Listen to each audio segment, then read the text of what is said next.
Let's just jump right in. When you look at the rental car industry, on paper, it honestly feels like the easiest business in the world, right? You buy some cars, hand out the keys, and collect cash.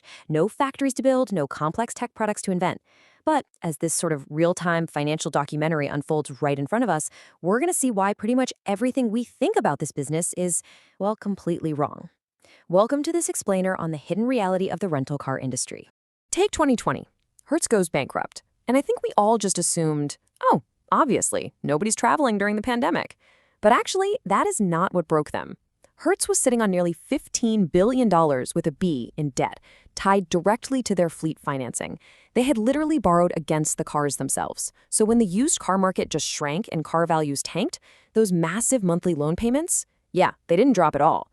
They weren't crushed by empty parking lots. They were crushed by a giant loan quietly betting on the used car market. And hey, this wasn't just some crazy 2020 fluke. Fast forward to 2025, and Avis posted a staggering $995 million loss, almost $1 billion. A huge chunk of that was from having to write down the value of their electric vehicle fleet. They spent an absolute fortune buying these cars, and then suddenly they just weren't worth nearly as much when Avis went to sell them. It's the exact same trap, just playing out a few years later. So here is the absolute crucial takeaway. Renting cars isn't really a transportation business at all. Not even close. It's actually a high-stakes used car speculation game that just happens to rent out its inventory while it waits to sell. Every single car is a rapidly depreciating asset from the second it hits the pavement. The daily rental, that's just a side hustle to keep the car earning cash until the company makes its exit. So here is the roadmap for how we'll unpack this whole illusion today. First, the rental car illusion. Second, how fleets are financed. Third, the true cost of rentals. Fourth, the Hertz EV disaster. Fifth, the peer-to-peer alternative. And finally, number 6, the final math.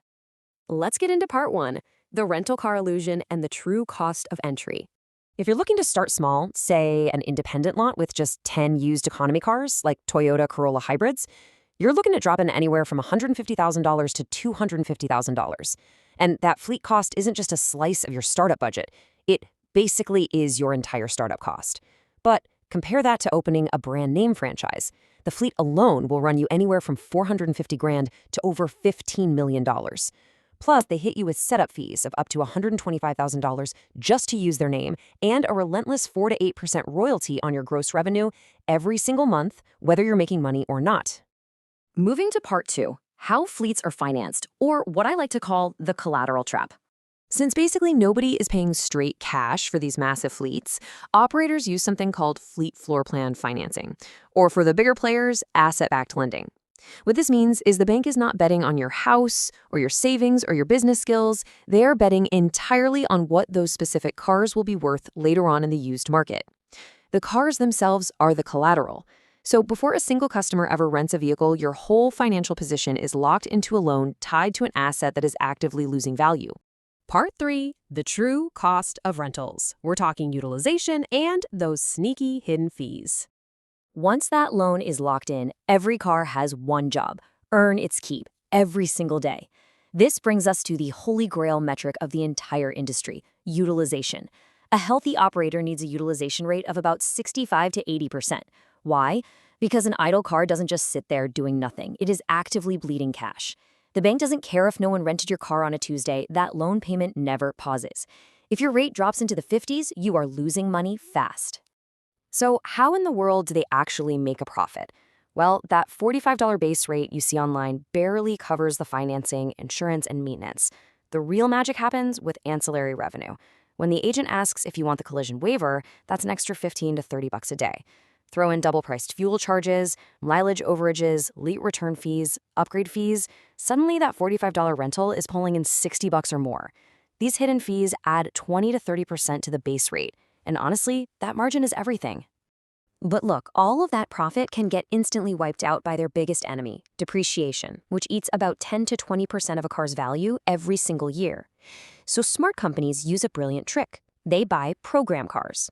This means they get a written guarantee from the manufacturer to buy the car back at a set price after, say, 6 to 12 months. It completely neutralizes the risk. On the flip side, you have risk cars, which are bought outright, leaving the rental company totally at the mercy of whatever the used car market dictates when it's time to sell. Which brings us to part 4, the Hertz EV disaster. a true cautionary tale.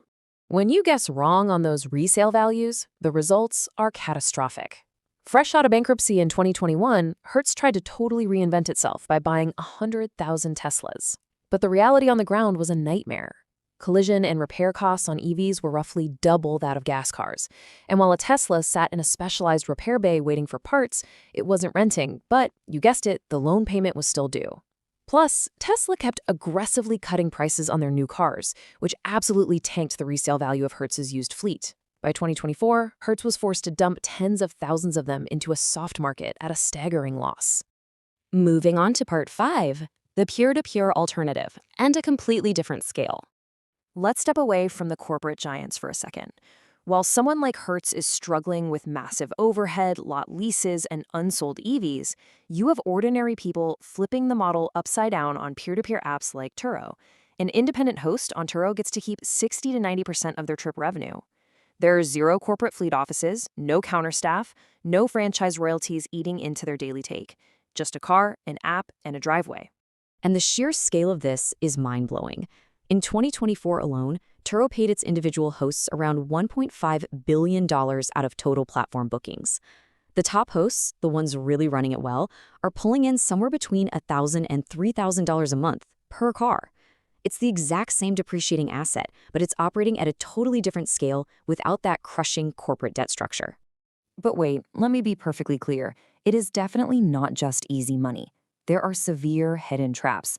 A lot of individual owners don't read the paperwork and realize their personal auto loans strictly ban commercial use. And lenders are catching on. They now use detection software to scan rental apps for license plates.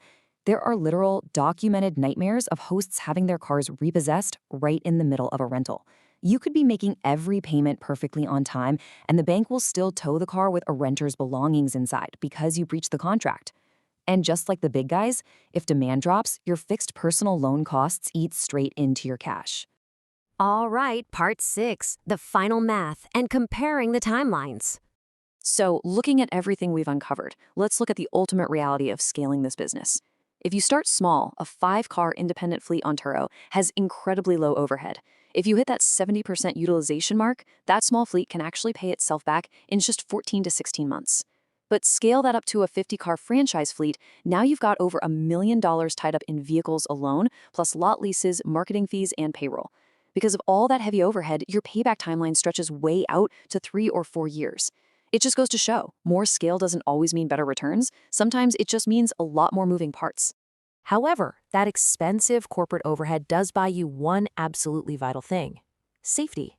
Franchises have an impressive 92% first-year survival rate. They've got the corporate playbook, the brand recognition, and the systems to weather a bad month. Independent operators, their first-year survival rate is just 62%. The gap isn't really about who picks better cars. It's about who actually matches their debt to real demand and who is just blindly guessing. And all of this brings us to the ultimate paradox of the rental industry. I love this quote because it hits the nail right on the head.